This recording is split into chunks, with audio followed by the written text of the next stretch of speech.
டீச்சிங்கில் இருப்பீங்க. அடுத்து நம்ம பிஜி முடிச்சுட்டு நம்ம என்ன பண்ண போகிறோம் அப்படின்னு சொல்லிட்டு இருப்பீங்க.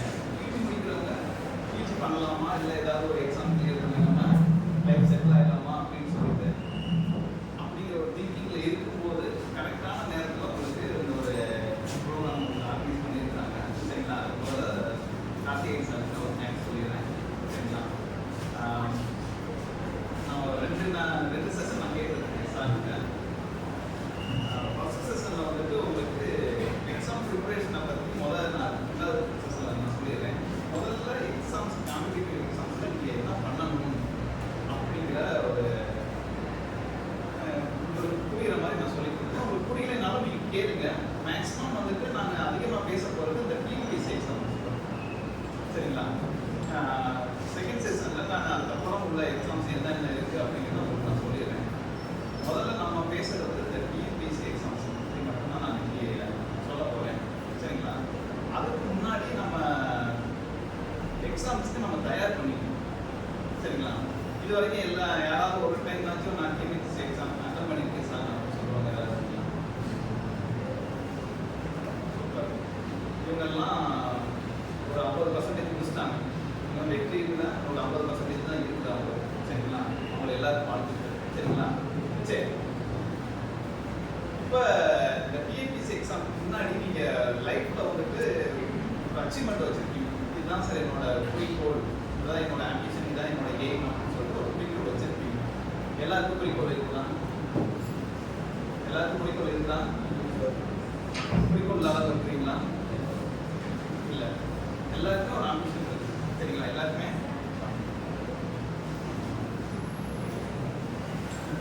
ஒரு குறிக்கோள் இருக்குது. முதல்ல குறிக்கோள் இல்லை அப்படின்னா நமக்கான குறிக்கோள் என்னது அப்படிங்கிறத முதல்ல செலக்ட் பண்ணணும். நான் இதுதான் ஆக போறேன் அப்படின்னு சொல்லிட்டு ஒரு குறிக்கோள் வை, ஒரு மைல் ஸ்டோன் வச்சு இந்த பாதையை நோக்கி நான் போக போறேன் அப்படின்னு சொல்லிட்டு. சரிங்களா? ஏன்னா போய்கிட்டே இருக்கிறோம், திடீர்னு வந்துட்டு எனக்கு இந்த பாதை பிடிக்கல, நான் இறங்கி வேற பாதைக்கு நான் போறேன் அப்படின்னீங்கன்னா இது வரைக்கும் நீங்க கடந்து வந்தது எல்லாமே வீணா போயிடும். கடந்து வந்தது எல்லாமே வீணா போயிடும். சரிங்களா? வீணா போகிறது மட்டும் இல்லை, நம்மளால வந்துட்டு எல்லாரும் கேட்டிருப்பீங்க, 1 கோடி ரூபாய் நீங்கள் இறந்து போயிட்டீங்கன்னா எவ்வளவோ செலவு பண்ணி இல்லை மறுபடியும் அதை சம்பாதிச்சிருவீங்க. சரிங்களா? உங்களுக்கு ஒரு ஹெல்த் இஷ்யூஸ் ஆகிடுச்சு அப்படின்னா மறுபடியும் ஏதாவது மாத்திரையோ மருந்தோ எடுத்துக்கிட்டு அந்த உணவை சரி பண்ணிக்கலாம். ஆனால் எவ்வளோ நாள் நீங்கள் செலவழிச்ச அந்த நேரத்தை நீங்கள் கொண்டு வர முடியாது. வாழ்க்கையில் ஒவ்வொரு நிமிடமும் வந்துட்டு போன்றது. சரிங்களா? Time is free but it's priceless. சரிங்களா? அதனால நேரத்தை வந்துட்டு நம்ம சரியான முறையில் நம்ம பயன்படுத்தணும். அதுதான் நாம இன்னைக்கு பார்க்க போகுது. சரிங்களா? நீங்கள் எல்லாமே வந்துட்டு கம்ப்யூட்டர் சயின்ஸ் ஸ்டூடெண்ட்ஸ் தான். சரிங்களா? எல்லாமே நெட்வொர்க்கில் தான் எல்லாமே இருப்பீங்க. எல்லாருமே ஒரு நெட்வொர்க்கில் தான் இருக்குது. இந்த நெட்வொர்க்குங்கிறது தமிழில் என்ன இருக்கும்? இணையதளம், வலைத்தளம் அப்படின்னு சொல்லிட்டு சொல்லுவாங்க. சரிங்களா? வலைத்தளம் அப்படின்னு சொல்லுவாங்க. ஏன் சொல்றேன் அப்படின்னா, அந்த வலை அப்படின்னா என்ன? ஒரு சிலந்தி வலையை பார்க்குறோம், அது என்ன பண்ணிருக்குது? ஒவ்வொன்றும் பின்னி கனெக்ட் பண்ணிருக்கு. சரிங்களா? இது மாதிரி தான் நீங்களும் வந்துட்டு அந்த நெட் அப்படிங்கிற அந்த வலைக்குள்ள மாட்டிக்கிட்டு இருக்கு. சரிங்களா? ஏன் சொல்றேன் அப்படின்னா, இப்போ நீங்க மொபைல் ஃபோன் வச்சுருக்கீங்க, எல்லாருமே வந்து மொபைல் ஃபோன் இருக்குது. இந்த நேரத்தை எப்படி வீணடிக்கிறோம் அப்படிங்கிறத ஒரு சின்னது. சரிங்களா? ஏதோ ஒரு ஃபார்வர்ட் மெசேஜ் வந்துடும், நம்மளோட ஃப்ரெண்ட்ஸ் யாரும் அனுப்பியிருப்பாங்க, ஒரு லிங்க் இருக்கும், அந்த லிங்க்குள்ளே போகும், அந்த லிங்க் இன்னொரு லிங்க்கு கூட்டிகிட்டு போகும், அந்த லிங்க் ஃபேஸ்புக்கு போகும், அது இன்ஸ்டாகிராமில் ஒரு இடத்துல நிற்கும், அது ரீல்ஸ் லைக் போடுவோம், அந்த லைக்கு எல்லாம் கமெண்ட் வரும், கமெண்ட்டுக்கு ஏதோ ஒன்று பண்ணுவோம், இப்படியே சுற்றி சுற்றி சுற்றி சுற்றி சுற்றி சுற்றியே பண்ணுது. இதுதான். சரிங்களா? இந்த நெட்டுக்குள்ள நீங்கள் மாட்டிக்கிட்டு இருக்கிறதுனால தான் உங்களுக்கு வெளி உலக வாழ்க்கையை பற்றி தெரியும். வெளி உலக வாழ்க்கையை பற்றி தெரியும். சரிங்களா? இதை பிரேக் பண்ணிட்டீங்க அப்படின்னா உங்களுக்கு எல்லாமே சக்ஸஸ். மொபைல் ஃபோனை வச்சு நம்ம நல்ல விஷயத்துக்கு யூஸ் பண்ணலாம், கெட்ட விஷயத்துக்கு யூஸ் பண்ணலாம். நல்ல விஷயத்துக்கும் நம்ம யூஸ் பண்ணலாம், கெட்ட விஷயத்துக்கும் நம்ம யூஸ் பண்ணலாம். சரிங்களா? அப்போ ஒரு ஃபோன் நம்மகிட்ட இருக்குது அப்படிங்கிறத நம்ம யூஸ் பண்ணுற விதத்தை பொறுத்து தான் இருக்குது. சரிங்களா? அதனால நீங்கள் எதுக்காக யூஸ் பண்ணுறீங்க அப்படிங்கிறத நீங்கள் பார்க்கணும். மாதம் வந்துட்டு நம்ம ரீசார்ஜ் பண்ணுறதுக்காக 350 ரூபா செலவு பண்ணுறோம். ஆனால் இதே மொபைல் ஃபோனில் மாதத்துக்கு 3000 ரூபா ஏர்ன் பண்ணக்கூடிய நபர்களும் இருக்காங்க. நாம் செலவு பண்ணிட்டு இருக்கிறோம், அவங்க அந்த மொபைல் ஃபோனை வச்சு ஏர்ன் பண்ணிட்டு இருக்கிறாங்க. அப்படி அவங்களுக்கு நமக்கு என்ன டிஃப்ரெண்ட்டு அப்படிங்கிறத நீங்கள் கொஞ்சம் பார்க்கணும். சரிங்களா? சரி, இப்போ ஒரே ஒரு கேள்வி.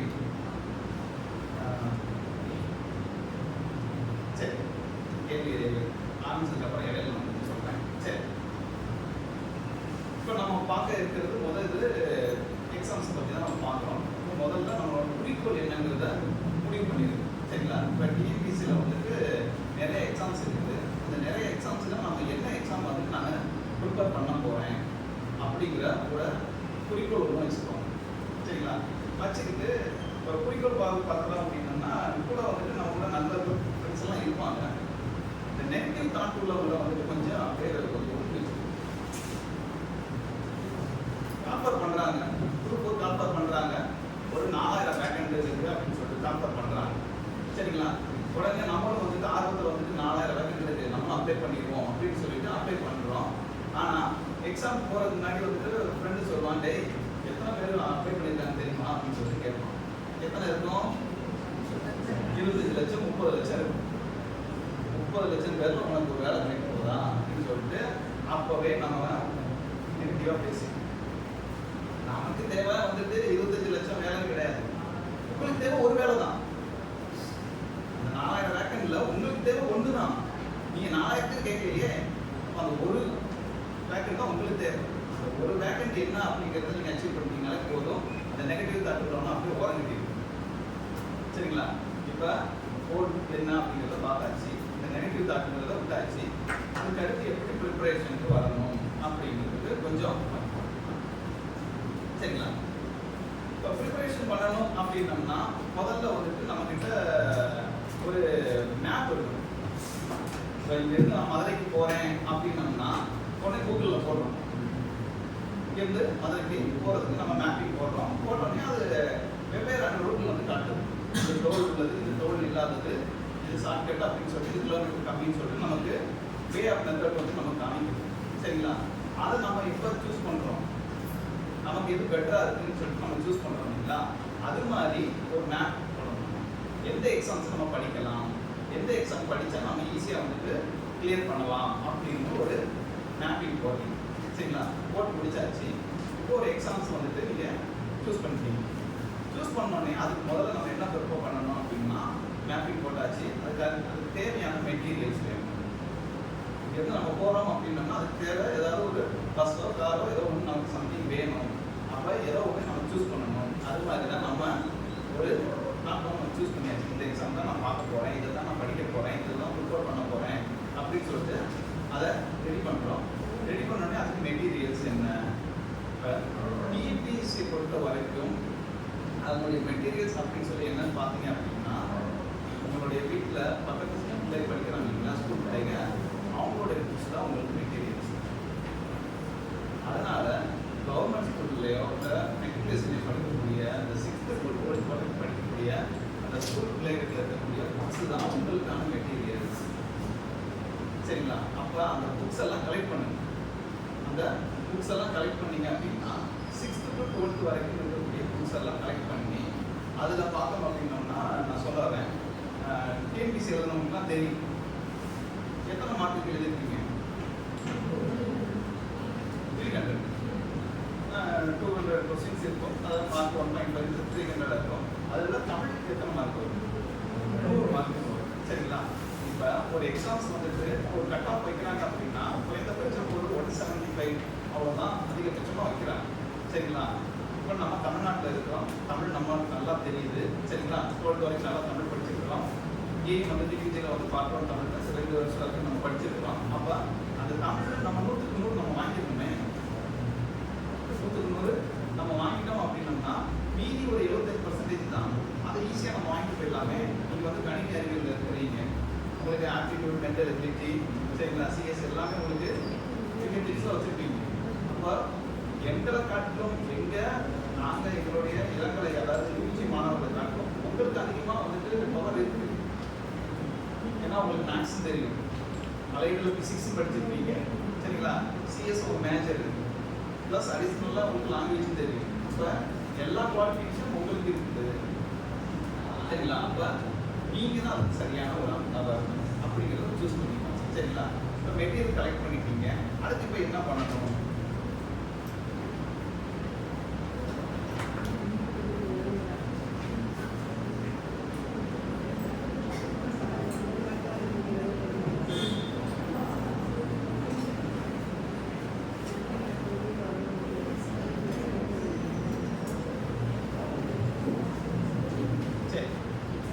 கலெக்ட் பண்ணியாச்சு, நம்ம படிக்கணும். அடுத்து வந்து படிக்கிறத ஸ்டார்ட் பண்ணணும் சரிங்களா. இப்போ நம்ம படிக்கிறத பற்றி நம்ம தெரிஞ்சிருக்கோம், செமஸ்டருக்கு எப்படி படிக்கணும்னு நமக்கு தெரியும். எக்ஸாம் ஒரு தேதி சொல்லியிருப்பாங்க, நம்ம மைண்டுக்குள்ள 12ஆம் தேதி எக்ஸாம் அப்படின்னா நெக்ஸ்ட் தேதி ஒரு 10 2 நாள் இருக்குது. 2 நாள் காலையில் உட்காந்து 24 மணி நேரம் 24 மணி நேரம் 42 மணி நேரத்தில் 5 யூனிட்டையும் நான் கவர் பண்ணி முடிச்சிடலாம் அப்படின்னு சொல்லிட்டு ஒரு வெறியோடு உட்காந்து சரிங்களா. அப்போ தான் நம்ம ஃப்ரெண்டு எவ்வளோ ஸ்டார்ட் பண்ணணும். டேய் நீ வாழ ஒரு விஷயம் வந்து பேசணும் அப்படின்னா இல்லை சம்திங் ஏதோ ஃபோன் பண்ணுவான், பேசிட்டு ஒரு 1 மணி நேரம் அப்படியே போயிடும். அதுக்கப்புறம் என்ன யோசிப்போம், இன்னும் 24 மணி நேரத்துக்கு 23 மணி நேரம் இருக்குது, நான் படித்து முடிச்சிருவேன் அப்படின்ட்டு அப்பயும் அந்த கான்ஃபிடென்ட் இருக்கும். அதுக்கப்புறம் என்ன நடக்கும், டீ சாப்பிட்டு வந்துட்டு அப்புறமா படிப்போம் அப்படின்னு சொல்லிட்டு டீ சாப்பிட போவோம். டீ சாப்பிட போன இடத்துல தான் இன்னொரு ஃப்ரெண்டை பார்ப்போம், அவன் பேசிக்கிட்டு இருப்போம். பேசி முடிச்சோன்னே மதிய சாப்பாடு டைம் ஆகிடும். வந்துட்டு என்ன பண்ணுவோம், சரி பசிக்குது, மதியம் வீட்டில் சாப்பாடு சொல்ல கூட இருக்கும். சாப்பிட்டுட்டு மதியம் உட்காந்து ப்ரிப்பரேஷனில் இறங்கி தான் ஃபுட்டெல்லாம் எடுத்து வச்சுட்டு அதெல்லாம் சாப்பிடுவோம். சாப்பிட்றது எப்படி சாப்பிட்ருப்போம், இங்கே வரைக்கும் சாப்பிடுவோம். இங்கே வரைக்கும் சாப்பிடுவோம். ஒரு சாப்பாடுங்கிறது எப்படி சாப்பிடணுங்கிறது இருக்குது. ஒரு காலை உணவு எப்படி சாப்பிடணும், மதிய உணவு எப்படி சாப்பிடணும், இரவு உணவு எப்படி சாப்பிடணும்னு சொல்லிட்டு இருக்குது. காலை உணவு எப்படி சாப்பிடணுமா, எப்படி சாப்பிடணும், கம்மியாக சாப்பிடணுமா, நிறைய சாப்பிடணும். காலை உணவு வந்துட்டு ஒரு இளவரசனை போல சாப்பிடணும், மதிய உணவு ஒரு ராஜாவை போல சாப்பிடணும், இரவு உணவு ஒரு பிச்சைக்காரனை போல சாப்பிடணும். இளவரசன் எப்படி இருப்பான், அவனுக்கு எல்லாமே ஃபுல்ஃபில்லாக இருக்கும், அவன் அப்பா எல்லாமே கொடுத்துருப்பாரு. அதனால காலை உணவு நம்ம வயிற்றுல எப்பவுமே ஃபுல்ஃபில்லாக இருக்கணுமா, எல்லாமே சாப்பிட்டு முடிச்சிருக்கணும். மதிய உணவு ராஜா, அவர் 50 வயசுக்கு மேலே இருப்பார், ஏதோ சாப்பிடணும் சாப்பிடக்கூடாதுன்னு பார்த்து பார்த்து சாப்பிட்டு பாதி சாப்பிட்டு சாப்பிடாத மாதிரி வச்சிருப்பாரு. அது மாதிரி மதிய உணவு வந்துட்டு ராஜாவை கூட சாப்பிடணும். இரவு உணவு எப்படி சாப்பிடணுமா, சிக்கன் கூடாது. அவனுக்கு என்ன ஃபுல் மிக்ஸு இல்லை சொமேட்டோவில் ஸ்விக்கியில் எதுவும் ஆர்டர் பண்ணி வச்சுருப்பாங்கன்னா திடீர்னு கிடைக்காம போயிடும். கால்வாசி உணவு தான் கிடைச்சிருக்கும். அன்னைக்கு அந்த வீட்டில் கூட்டு போயிருந்துருப்பாங்க, உணவு கிடைச்சிருக்காது சரிங்களா. அப்போ எப்படி இருப்பானா, கிடைக்காம சாப்பிடாம இருப்பான். அப்படிதான் இரவு உணவு இருக்கு. நமக்கு அப்படிலாம் கிடையாது, 3 வேளையும் நம்ம ஃபுல் மீல்ஸ் தான் நம்ம இருக்கிறோம் சரிங்களா. இப்போ மதிய சாப்பாடு நல்லா ஹெவியாக சாப்பிட்டுட்டு கொஞ்சம் அப்படியே தூக்கம் வரும். தூக்கம் வந்தாலும் சரி கொஞ்சம் ஒரு 1 மணி நேரம் தூங்கி பார்ப்போம் அப்படின்னு சொல்லிட்டு படுத்துருப்போம். அடுத்து என்ன நடக்கும், 5 மணி ஆகிடும். சாயங்காலம் 5 மணிக்கு சாயங்காலம் 5 மணி ஆகிடும். வாட்ஸ்அப் இருக்கும், யாராவது மெசேஜ் பண்ணியிருக்காங்களா, இம்பார்ட்டன்ட் நோட்ஸ் ஏதாவது அனுப்பியிருக்காங்களான்னு சொல்லிட்டு அதை செக் பண்ணுவோம். அதில் ஏதாவது தேவையில்லாத 2 மெசேஜ் போட்டுப்போம், அவங்க ரிப்ளை பண்ணிட்டு மணி 6 ஆகிடும். மறுபடியும் ஈவினிங் ஒரு டீயை குடிச்சிட்டு 7 மணிக்கு உட்காருவோம் அப்படின்னு சொல்லிட்டு உட்காருவோம். மறுபடியும் சாப்பிடுவோம் சரிங்களா. மறுபடியும் என்ன நினைப்போம், நைட்டு ஃபுல்லாக நீங்கள் உட்காருவோம். நைட்டு காலைல 5 மணி வரைக்கும் உட்காந்து படிக்கிறேன், படித்து முடிச்சுட்டு காலைல ஃப்ரெஷ்ஷாக போயிட்டு எக்ஸாம் எழுதுறேன் அப்படின்னு சொல்லிட்டு உட்காருவோம். உட்காந்தோம்னா நைட் ஆகிடும், தூக்கம் வரும். காலையில் 4 மணிக்கு எழுதிடும். காலையில் 4 மணிக்கு எழுந்திரிச்சு ஃப்ரெஷ்ஷாக படிச்சுட்டு போயிட்டு எக்ஸாம் எழுதுறேன் அப்படின்னு சொல்லிட்டு 4 மணிக்கு அலாரம் வச்சுருக்கோம். ஏஎம்மா பிஎம்மான்னு தெரியாது, அது எதோ வச்சுருக்கேன்னு தெரியாமல் கடைசியில் இங்கே வந்துட்டு ஃப்ரெண்டுக்கு வந்துட்டு டே அதை பற்றி ஏதாவது சொல்கிறா, 2 லைன் சொல்கிறா அப்படின்னு சொல்லிட்டு உட்காந்துட்டு அவங்க சொல்லி கேட்டுட்டு இருக்கோம். ஒரு டைம் என்ன, எக்ஸாம்ஸ்க்கு 1 மணி நேரத்துக்கு முன்னாடி வந்து ஃப்ரெண்டு என்ன சொல்கிறானோ அதை கேட்டு அப்படியே போய் யூடியூப்ஸ்க்கு வரதான் சரிங்களா. அப்படி நம்ம இருக்கக்கூடாது, அதுக்கு நம்ம இருக்கக்கூடாது. அப்படி இருந்தோம் அப்படின்னோம்னா அச்சீவ் பண்ண முடியாது.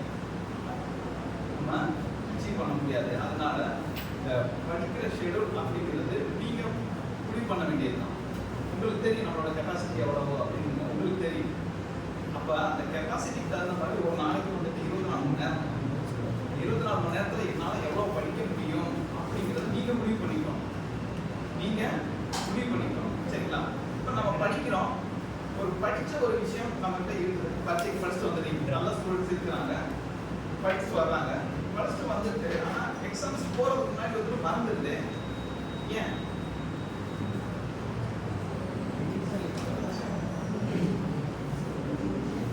புரிஞ்சு படிக்கல.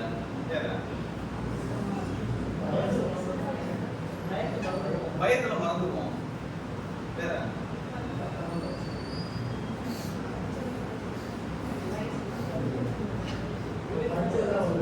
நம்ம படிச்சதுதான் வருமானங்கிற ஒரு பயம்.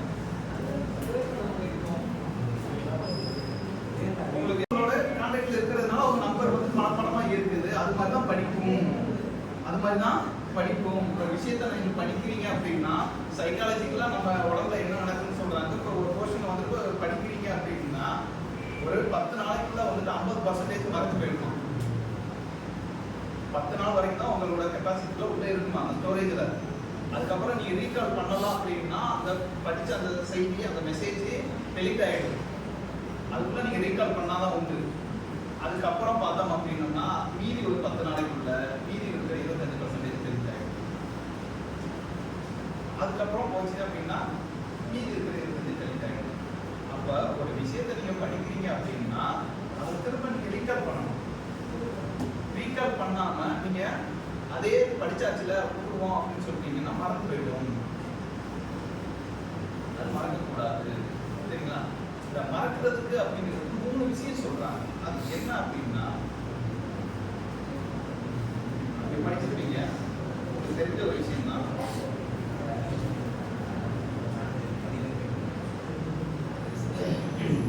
முதல் சொன்னது நம்ம வந்துட்டு அதை தொடர்ந்து நம்ம படிக்காது, சரிங்களா? Take off through issues. Second one, lack of interest. Interest வேணும். நம்ம பிடிச்சவங்களுக்கு வந்துட்டு செய்கிற அந்த ஒரு மெசேஜோ சம்திங் ஏதோ பண்ணோம், நம்ம படிக்கிறதுலையே நமக்கு வரமாட்டேங்குது. படிக்கிறதுல ஏன் வரமாட்டேங்குது அப்படின்னு நம்ம யோசிக்கணும், சரிங்களா? எனக்குலாம் கம்ப்யூட்டர் சயின்ஸ் படிக்கணும் ரொம்ப ஆசை. எனக்குலாம் கம்ப்யூட்டர் நல்ல வேலை சார் படிக்கல. ஆனால் நான் +1 கம்ப்யூட்டர் சயின்ஸ், சரிங்களா? நான் 2000-லேயே வந்துட்டு சி ப்ரோக்ராம் பண்ணேன். நான் தான் ஸ்கூல் ஃபஸ்ட்டு கம்ப்யூட்டர் சயின்ஸ் பேப்பரில் 190, அப்போ 200 எடுத்துது.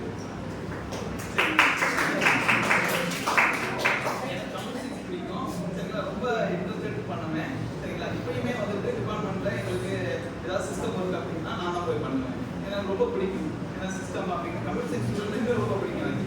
ஏன்னா வேலையை வந்துட்டு கொஞ்சம் ஸ்மார்ட்டாக பண்ணிட்டு போயிடுவாங்க, ரொம்ப ஸ்மார்ட்டாக பண்ணிடுவாங்க. நான் வச்சுக்கிட்டு இதில் என்ன மிஸ்டேக் இருக்குது என்ன அப்படின்னு சொல்லிட்டு ஒரு ப்ரோக்ராம் ரன் பண்ணுறதுனா சார் அப்படின்னு சொல்லிட்டு ஒரு டாட் இல்லை ஒரு கமா அதை டெலிட் பண்ணிட்டு இதை ரன் பண்ணுங்க சார், அவனே ரன் ஆகும், சரிங்களா? இதுதான் கம்ப்யூட்டர் சயின்ஸ் ஸ்டூடெண்ட்ஸ். அவங்களுக்கு தெரியும் அதில் உள்ளது, அதனால அவங்களை எனக்கு ரொம்ப பிடிக்கும், சரிங்களா? இப்போ இன்ட்ரெஸ்ட் இல்லை, படிக்கிறதுல இன்ட்ரெஸ்ட் இல்லை. நம்ம ஒரு இன்ட்ரெஸ்ட் எடுத்து படித்தோம் அப்படின்னோம்னா எதுலையுமே நம்மளோட கான்செப்ட் அப்படியே இருக்கும்.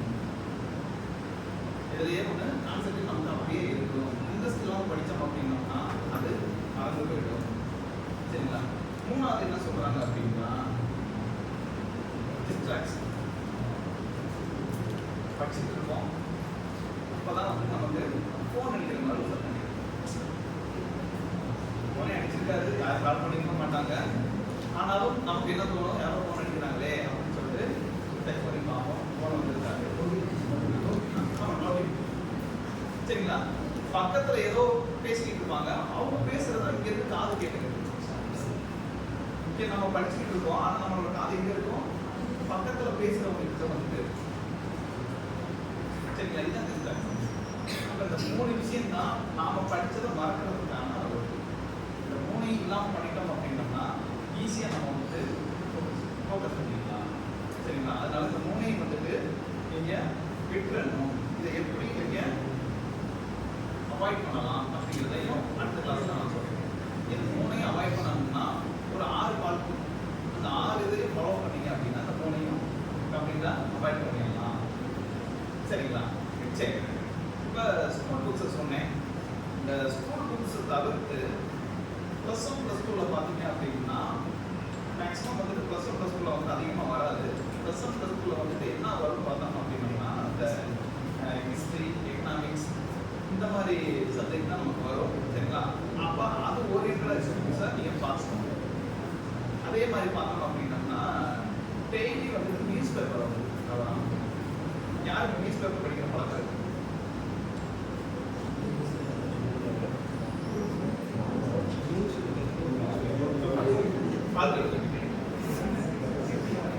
கொஞ்சம் கவனிக்குமா? நான் ரெண்டாவது செஷன்ல வந்துட்டு ஒரு ப்ளூ பிரிண்ட் மாதிரி கொடுக்குறேன். அதில் நீங்கள் TP6 வந்துட்டு பொது தமிழ்லேருந்து எவ்வளோ வரும், சரிங்களா, ஜென்ரல் ஸ்டடீஸ்லேருந்து எவ்வளோ வரும், சரிங்களா, ஆப்டிடியூட்லேருந்து எவ்வளோ வரும் அப்படின்னு சொல்லிட்டு ஒரு 10 வருஷம் சர்வே கூடிய ஒரு ப்ளூ பிரிண்ட் வச்சுருக்கேன். அதை உங்களுக்கு டிஸ்பிளே பண்ணுறேன். சரிங்களா? அதை பார்த்துட்டிங்கனாலே ஒவ்வொரு யூனிட்லேருந்து நமக்கு எவ்வளோ கொஸ்டின்ஸ் வரும் அப்படிங்கிறது நீங்கள் அசைன் பண்ணிடலாம். பண்ணிட்டீங்க அப்படின்னா எந்தெந்த யூனிட் நமக்கு ஈஸியாக வரும், கஷ்டமாக இருக்கும் அப்படிங்கிறத நீங்கள் முடிவு பண்ணிட்டு நீங்கள் நமக்கு இந்த பேப்பர் ஈஸி அப்படின்னா அதை அப்புறமா வச்சுக்கோங்க. எது உங்களுக்கு கஷ்டமாக இருக்குதோ அந்த பேப்பர் முதல் எடுக்கணும். எந்த பேப்பர் நமக்கு கஷ்டமாக இருக்குதோ அதை நம்ம முதல் எடுக்கணும். சரிங்களா? உங்களுக்கு புரியல அப்படிங்கிறதுக்காக புரியல அப்படின்னு சொல்லிட்டு பேப்பர் வச்சு போயிடக்கூடாது. உங்களுக்கு புரியுற வரைக்கும் நீங்கள் அந்த பேப்பர் படிக்கணும். புரிகிற வரைக்கும் அந்த பேப்பரை நீங்கள் படிச்சு தான் ஆகணும். சரிங்களா? அதனால நீங்கள் எதுவுமே புரியல அப்படிங்கிறதுக்காக விட்டுட்டு அடுத்ததுக்கு போயிடாங்க, ஸ்கிப் பண்ணிட்டு போயிடாதீங்க.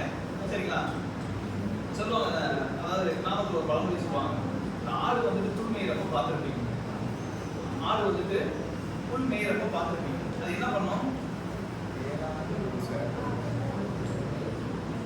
நான் பேசுறது புரியுதுலம்மா? புரியலன்னா சொல்லுங்க. புரியுதுலம்மா? ஆடு பார்த்துருப்பீங்க. இந்த ஆடு வந்துட்டு கிராமத்தில் பார்த்துருப்பீங்களா? இல்லை இங்கே உள்ள ஆடு வேற பால் தான் சாப்பிட்டுட்டு இருக்குது. சரிங்களா? கிராமத்தில் உள்ள ஆடு தான் புல்லாம் சாப்பிட்டு இருக்குது. அதை புல் சாப்பிடும்போது பார்த்துருக்கீங்களா?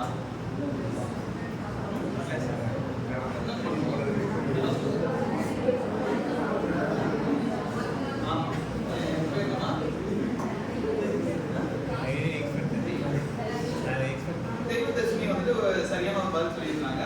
இந்த ஆடு பார்த்தீங்க அப்படின்னா ஒரு இடத்துல கொஞ்சம் சாப்பிடும், அதை விட்டு அடுத்த இடத்துக்கு போயிடும். அந்த இடத்துல நிறைய புல் இருக்கும், நிறைய செடி இருக்கும், சாப்பிடாது. 2 கடி கடிச்சு சாப்பிடும், பக்கத்து இடத்துக்கு போயிடும், அங்கே 2 சாப்பிடும், அங்கே 3வது போயிடும். அதுதான் நாம 5 யூனிட் இருக்கு அப்படின்னா ஃபர்ஸ்ட் யூனிட்ல 2 கொஸ்டின் படிப்போம். படிச்சுட்டு அதுக்கப்புறம் செகண்ட் யூனிட்ல அதுக்கப்புறம் 50 யூனிட் ஃப்ரீ. அது கொஞ்சம் ரெகுலராக இருக்குன்னு சொல்லிட்டு அவங்க மெசேஜ் பண்ணா அதில் என்ன இருக்கு பார்க்கணுட்டு 3வது யூனிட் 4வது இருக்கும், 4வது யூனிட் 5வது, கடைசியில் எதுவுமே பண்ணிக்க மாட்டோம். 5 யூனிட் கொஞ்சம் வச்சுட்டு வந்துடும். சரிங்களா? இதுதான் நம்ம பண்ற ஒரு பெரிய தப்பு. சரிங்களா? அப்ப இதை எல்லாமே அவாய்ட் பண்ணிட்டோம் அப்படின்னா நாம அடுத்த நம்ம போயிடலாம். சரிங்களா? அதனால நியூஸ் பேப்பர் கண்டிப்பா நீங்க படிச்சே ஆகணும். சரிங்களா? அதுல வந்துட்டு நமக்கு பாலிடிக்ஸ் தேவையில்லை. நியூஸ் பேப்பர்ல இருக்கக்கூடிய பாலிடிக்ஸ் தேவையில்லை, பாலிட்டி தேவை. இங்க பிரதமர் யாரு, அவர் என்ன அப்படிங்கிறது தேவையில்லை. அவருக்கு என்ன அதிகாரம் இருக்குது, எந்த சட்டத்தின் கீழ் வந்து அவர் வந்து ஆட்சி பண்றாரு அப்படின்னு சொல்லிட்டு நம்ம பார்க்கணும். சரிங்களா?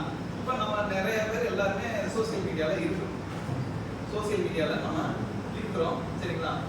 சோசியல் மீடியால இருக்கும் போதும் நமக்கு என்ன அப்படின்னு ஒரு சின்ன கொஸ்டின் நான் சொல்லிடுறேன். பயன்படுத்துறது தப்புன்னு சொல்லுங்க. சோசியல் மீடியால வந்து நீங்க அதிக நேரம் செலவழிக்கிறது விட்டுறது. அதிக நேரம் நீங்க செலவு பண்ணீங்கன்னா முடிஞ்சு போயிடுச்சு. சரிங்களா? இப்போ நீங்க பயன்படுத்துற சோசியல் மீடியால இருந்து நீங்க என்ன கெயின் பண்ணிக்கலாம் அப்படிங்கிறதா. இப்போ உதாரணத்துக்கு ஒரு டிஎன்பிசியில் ஒரு கொஸ்டின் கேட்டாங்க. என்ன அப்படின்னா, யாருக்காவது ட்விட்டர் கணக்கு இருக்கா, அக்கௌண்ட் இருக்கா? ட்விட்டர்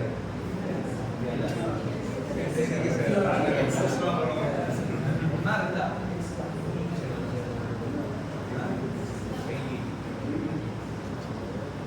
யாருக்குமே இல்லை. நமக்கு தெரிஞ்சது இன்ஸ்டாகிராம், ஃபேஸ்புக்கு, வாட்ஸ்அப், இதுலேயே மெசேஜ், இதுலேயே நம்ம முடிச்சுக்கணும். அவ்வளோதான். இந்த ட்வீட்ஸ் இதெல்லாம் போயிட்டு அந்த பக்கம்லாம் எதுக்கு, அதெல்லாம் தேவையில்லை சார். நீங்கள் நிறைய பார்த்துக்கலாம். நிறைய நியூஸ்லலாம் பார்க்கும்போது இவங்களோட ட்வீட்ஸ் கணக்கு முடக்கம் அப்படின்னு சொல்லிட்டு தான் போட்டிருப்பாங்க. நிறைய பிரபலங்கள், தலைவர்கள் எல்லாமே எதில் தான் மெசேஜ் போடுவாங்க, ட்விட்டரில் தான் போடுவாங்க. சரிங்களா? அப்போ அதுக்கான ஒரு முக்கியத்துவம் இருக்குது. சரி, இப்போ அதுல இருந்து தான் ஒரு டிஎன்பிசியில் ஒரு கொஸ்டின் கேட்டிருந்தாங்க. அந்த கொஸ்டின் என்ன அப்படின்னா, ட்விட்டரில் வந்துட்டு இப்போ வாட்ஸ்அப்பில் நம்ம வந்துட்டு பக்கமாக எழுதி அனுப்பிடலாம். ஸ்கேன் பண்ணி இல்லை சம்திங் டைப் பண்ணி வாய்ஸ் டைப்பிங் ஏதோ கொடுத்து பக்கமாக அனுப்பிடலாம். ஆனால் ட்விட்டரில் அப்படி பண்ண முடியாது. எத்தனை வேர்ட்ஸ் தான் அனுப்ப முடியும்? இதுதான் நம்ம அன்றாடம் யூஸ் பண்ணுற ட்விட்டர் தான். ஆனால் ஆப்ஷன் அன்றாடம் யூஸ் பண்ணக்கூடியதுதான். ஆனால் அவங்க கேட்ட கொஸ்டின் அதுதான். ட்விட்டரில் வந்துட்டு எத்தனை வார்த்தைகள் மினிமம் அனுப்ப முடியும்? எத்தனை வேர்ட்ஸ்? நம்ம சோசியல் மீடியா தான் பயன்படுத்துகிறோம். ஆனால் அதில் இருந்து ஒரு கொஸ்டின் கேட்கும்போது நமக்கு பதில் சொல்ல தெரியல. நம்ம அதில் இருக்கிற ஃபீச்சர்ஸை வந்துட்டு பயன்படுத்துகிறவங்க ஒழிய வந்துட்டு அதில் என்ன கெயின் இருக்குது அப்படிங்கிறத நம்ம பயன்படுத்தலை. அதுதான் நம்மளுடைய டிராபேக். சரிங்களா? கண்டுபிடிச்சிக்கலாம். அதுக்கெல்லாம் சொல்லும்போது இப்போ பார்த்தீங்கன்னா 2 நிமிஷத்துல பார்த்து சொல்லிடுறேன் சார். இது இருக்கு சார் அடுத்த கிளாஸுக்கு. சரி, ஆப்ஷன் கண்டுபிடிக்கிறீங்களா? ஒரு 140, 150, 160, 170, 150, 160. மீதி 2 தான் ஆப்ஷன் இருக்கு. அதை சொல்லி 170, 140 அப்படி கண்டுபிடிச்சிங்களாமா? வந்துச்சா? சரி, கண்டுபிடிச்சிட்டாங்க. அப்ப நியூஸ் பேப்பர்ல வந்துட்டு பாலிடிக்ஸ் தேவையில்லை, பாலிட்டி தான் தேவை. அரசியல் அமைப்பு சட்டம் தான் நமக்கு தேவை. அரசியல் தலைவர்கள் நமக்கு தேவையில்லை. அரசியல் அமைப்பு சட்டத்தை பத்தி நம்ம தெரிஞ்சுக்கிட்டீங்கனாலே போதுமானது. சரிங்களா? சரி, இதுதான் ஒரு நிறைய டெலிகிராம் பாட்டு, அப்புறம் லிங்க், இதெல்லாமே அடுத்த செஷன்ல நான் சொல்லிடுறேன். இப்போதைக்கு ஜெனரலாக நான் சொல்லிடுறேன். சரி, பிபிடி போடலாம்.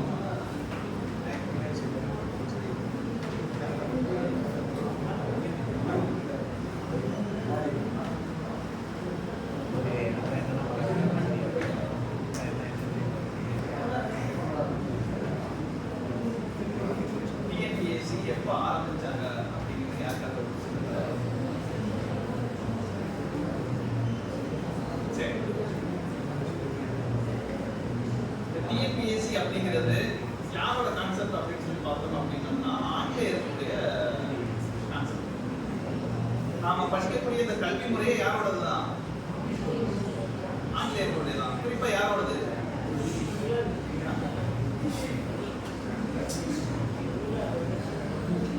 உனக்கு ஃபாதரா கொடுப்பாங்க. அது மாதிரி இந்த கல்வி முறைக்கு யார் ஃபாதரா?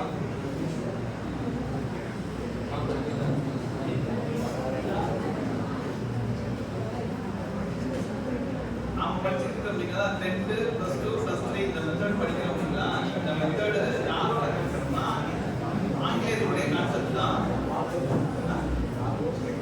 இது யாரோட மெத்தட் அப்படின்னா மெக்காலே கல்விக் கொள்கை.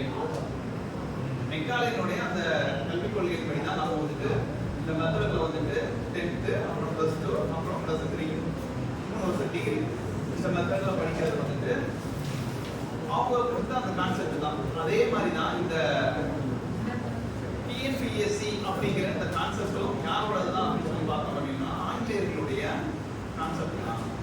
சரிங்களா? ஆங்கிலேயர்களுடைய கான்செப்ட் தான். கிட்டத்தட்ட பார்த்தோம் அப்படின்னா ஒரு 1923 சம்திங். சரிங்களா? அந்த பிபிடி கூட உங்களுக்கு காட்டுறேன். அப்போ வந்துட்டு ஆங்கிலேய அரசாங்கம் என்ன பண்றாங்க அப்படின்னா இங்க இருக்கக்கூடிய ஆங்கிலேய அரசாங்கத்தினுடைய நிர்வாகத்துக்கு கீழே வந்துட்டு ஒர்க் பண்றதுக்கு ஆள் செலக்ட் பண்றாங்க. அப்படி செலக்ட் பண்ணும்போது யார் தேவைப்படுறாங்க அப்படின்னா ஒர்க்கர்ஸ் தேவைப்படுறாங்க. ஒர்க்கர்ஸ் தேவைப்படுறாங்க.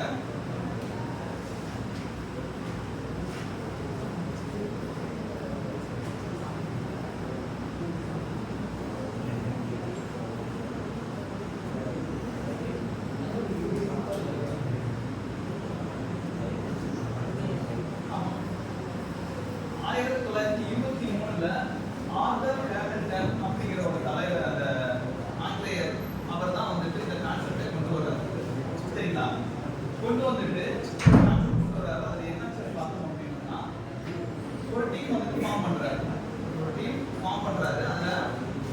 ஆங்கிலேயர்கள் இருந்தாங்க, 4 இந்தியர்கள் இருக்கிறாங்க. சரிங்களா? அவங்க அந்த கமிட்டியில வந்துட்டு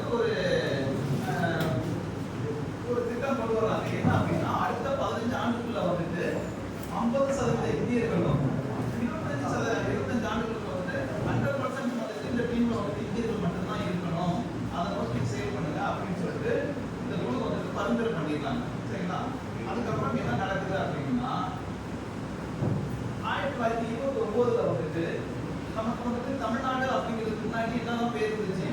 மெட்ராஸ். சரிங்களா? இன்னும் சவுத் சைடு நீங்க நார்த் சைடு போனீங்கன்னா உங்களை எப்படி தான் கூப்பிடுவாங்க? மதராஸ் தான் சொல்லி கூப்பிடுவாங்க. சரிங்களா? கேரளா பக்கம் போனீங்கன்னா என்ன சொல்லுவாங்க? நார்த் சைடு போனீங்கன்னா மதராஸ் சொல்லுவாங்க. கேரளா பக்கம் போனீங்கன்னா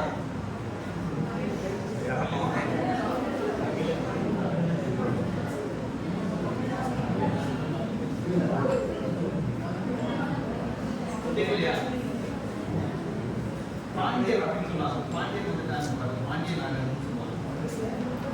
கேரளா நம்ம யாரு அப்படின்னா பாண்டிய நாட்டு மக்கள். ஆனா நார்த் சைடு போனோம் அப்படின்னா நம்மளாம் யாரு? மதராஸ். சரிங்களா? சரி. அப்ப 1929 வந்துட்டு மெட்ராஸ் மாகாண சட்டமன்றத்தில் வந்துட்டு ஊழியர்கள் தேர்வு செய்யற தேர்வாணையம் வந்துட்டு அமைக்கிறாங்க. அதுல வந்துட்டு 3 தலைவர்களோட அந்த கான்செப்டை கொண்டு வர்றாங்க. மெட்ராஸ் தேர்வாணையம் அப்படின்னு சொல்லிட்டு ஒரு கான்செப்டை கொண்டு வர்றாங்க. அதுக்கப்புறம் என்னன்னு சொல்லி பார்த்தோம்னா, சுதந்திரம் வாங்கியாச்சு. வாங்கினதுக்கு அப்புறம் 1957 வந்துட்டு மொழிவாரி மாநிலமா பிரிக்கிறாங்க. சரிங்களா? ஏன்னா அந்தந்த மொழி பேசக்கூடிய மக்களுக்கு வந்துட்டு எது அவங்களுக்கு தாய்மொழி ஒன்று இருக்கு. அப்ப அந்தந்த மக்களுக்கு மாநிலத்தை பிரிச்சு கொடுங்கன்னு ஒரு பிரச்சனை வருது.